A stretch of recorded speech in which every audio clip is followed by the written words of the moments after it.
We've all heard it before, the sandwich generation. Just as your kids walk out the front door to college or to start their lives, your parents are knocking on the back door. Obviously, there's a lot of emotional planning that goes into this next step of your life, but there also needs to be some legal planning as well. If your parents move in after your kids move out, there's things to talk about. So here to discuss this full nest syndrome is my law partner, Mike Solomon. Hi, Lori. So your kids move out, your parents move in. So what is there to plan except maybe some new paint?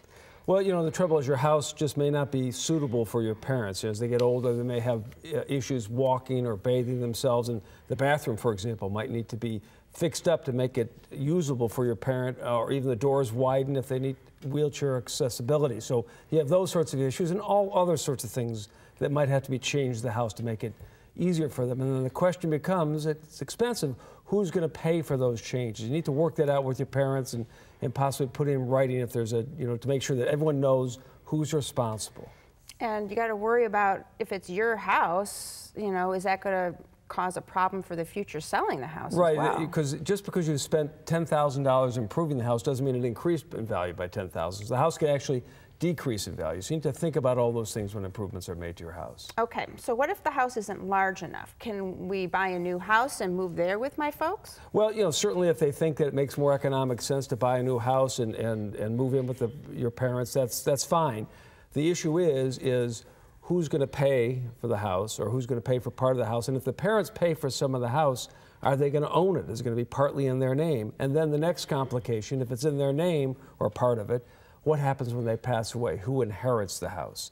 You know, all these things need to be laid out in advance so there are no surprises. Yeah, because there's other family members who will be worried about that. That's right.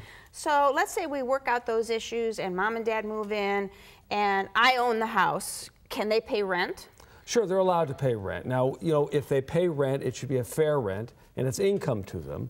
And they ought to have a rental agreement. This is going to be a constant theme. Have an agreement. Put everything in writing. Put it in writing. Have a rental agreement so that if they ever apply for Medicaid, that'll help support the application.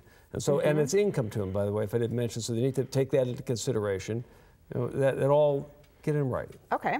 How about my parents move in and they're not really doing so well anymore, so I need to quit my job to take care of them. Can I be paid for that? Sure. Again, you're allowed to be paid for that. It is income to you. You ought to have a written agreement, commonly called a caregiver agreement. Again, for a couple of reasons. Number one, get the agreement in writing so everybody knows what's going on. Number two, if you apply for Medicaid, that's a document that they're going to want to see to make sure you're being paid a fair amount and not too much.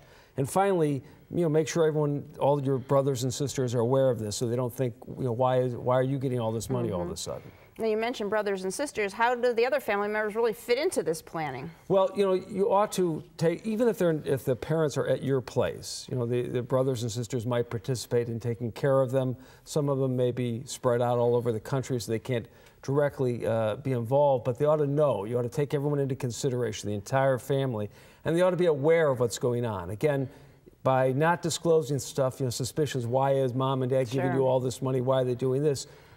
Lay it out. Make sure everyone's on board with everything. Okay, that was very good information. So when it comes to helping your aging parents, there is no one size fits all. It depends on the circumstances. Before you can make these life-changing decisions, it makes sense to talk it out and make sure the right legal documents are in place. Your future depends on it. And if you need help, give Mike a call. His number's next. Call Solomon, Steiner, and Peck at 1-888-236-5173 for more information or to schedule a speaker for your organization.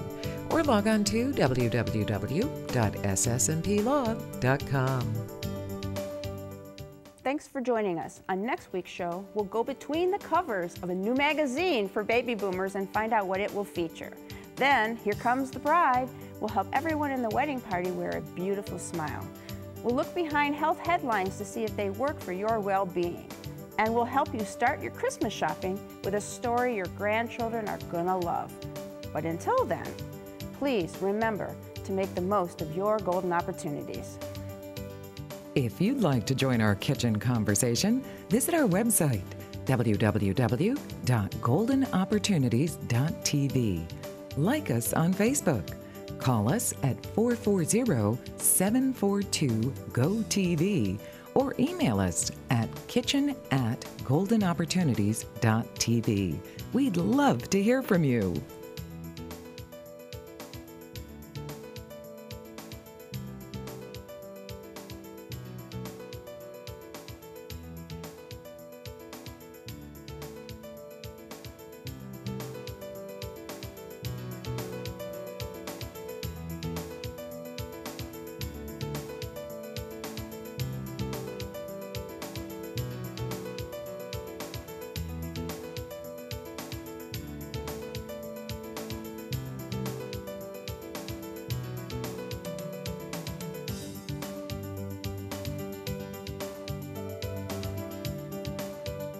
Golden Opportunities is paid for by Elder Productions.